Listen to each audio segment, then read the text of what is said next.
come in a little cozier here since we're unified in our mission. Good morning. I'm running for the Senate because Ohio needs new ideas and new approaches to the major issues facing our country. Washington is broken, Congress is dysfunctional, and more of the same just won't do.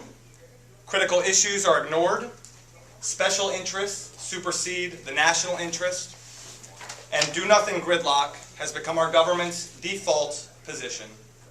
By now, it should be clear that politics as usual won't fix the problem, because politics as usual is the problem. It's often said that the definition of insanity is doing the same thing over and over again and expecting a different result. And so it is with our politics. If we're serious about cleaning up the mess in Washington, it makes no sense to keep electing and re-electing the same people who created that mess in the first place. The time has come to turn the page and to bring fresh faces and new voices into the Congress of the United States.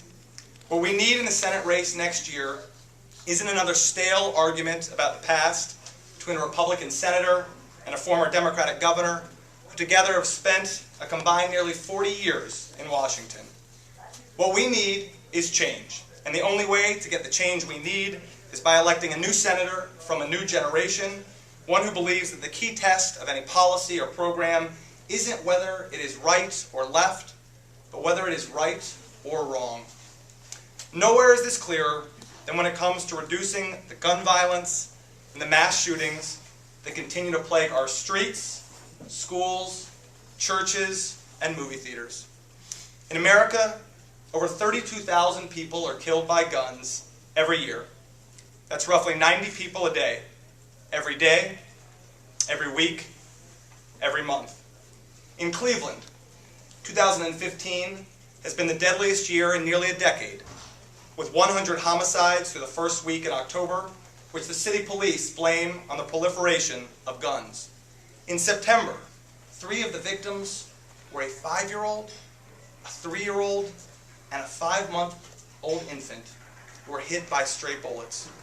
Right here in Franklin County, 89% of the homicides so far this year were the result of gunfire, as were over half of Toledo's murders. And so it goes in city after city and state after state. You want to know how bad it's gotten? In 2013, there were more preschoolers under the age of 5 killed by guns in this country than there were police officers killed in the line of duty. And since 1989, more Americans of all ages have been killed by guns than have been killed in every war our nation has ever fought. Think about that last statistic for a minute.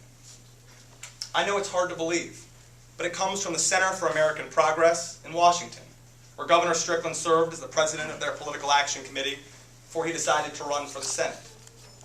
And then there's also the rising tide of mass shootings across our nation. Columbine, Virginia Tech, Aurora, Newtown, Roseburg, Oregon. We have reached the point where every few weeks another mass shooting darkens our nation's door. Few will ever forget the horror that we felt when a psychopath, armed with a semi-automatic rifle and 2 semi-automatic pistols, walked into an elementary school in Newtown, Connecticut, and slaughtered 26 and 7-year-old children, along with 6 adults, including the school principal. That was in December of 2012, 3 years ago, next month. And since then, there have been 142 more school shootings, 49 of them this year alone. And every time, our reaction is the same. We weep, we mourn, and we say never again. But then nothing changes, nothing happens, nothing ever gets done. It's as if we tell ourselves that this is just the way it is in America, that mass homicide and periodic massacres are the price we must pay to live in a free society. But that, of course, is preposterous. No other country in the world lives like this, and we shouldn't either. Like most Americans, I support the Second Amendment. I respect the rights of hunters and sportsmen, and I believe that we all have a right to protect and defend ourselves, our homes, and our families. But I am tired of seeing the Second Amendment abused by absolutists who believe anything goes and who don't seem to understand that there is a huge difference between regulation and confiscation. No one is talking about taking away everyone's guns. We're only talking about common sense. And common sense tells us that when Americans are 20 times more likely to be murdered with a gun than our citizens in any other developed country on earth, something is seriously wrong. So why is there so much carnage in this nation? Is it because Americans are inherently more violent? Because we have more people who are mentally ill? No, it's not. Nor can we blame violent movies and video games, since people in other industrialized countries watch the same movies and play the same games. What's different is the 300 million guns this nation now has in circulation and the ease with which they can be accessed and carried into public places by people who shouldn't be allowed to have them in the first place. The vast majority of Americans get that, which is why polls tell us that 90% of people and a solid majority of gun owners favor common sense laws like universal background checks with no gun show or other loopholes. And the only reason that we don't have that law on the books is because Congress continues to cower before the extremists who have taken control of the NRA. Once, not so long ago, the NRA actually lobbied for sensible gun safety laws. In 1999, 1 month after the Columbine shootings, the NRA's executive director went to the Congress and testified in favor of universal background checks. Now, today, the NRA spends its time blocking even the most reasonable reforms, including the very same comprehensive background checks that they used to support. The NRA has become the worst kind of special interest in our political system. A group that puts its own radical agenda above the common good of the nation, a group that distorts the truth and tries to get its way through fear and intimidation.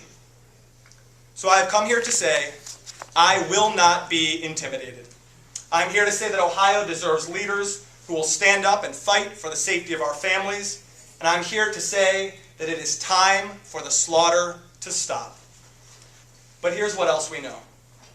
No matter how unreasonable the NRA becomes, it has always been able to count on the unwavering loyalty and the knee-jerk support of my two Senate opponents in this race, Ted Strickland and Rob Portman. When it comes to guns, Rob Portman and Ted Strickland are just different sides of the same coin. And they've both earned A ratings from the NRA by doing exactly what they're told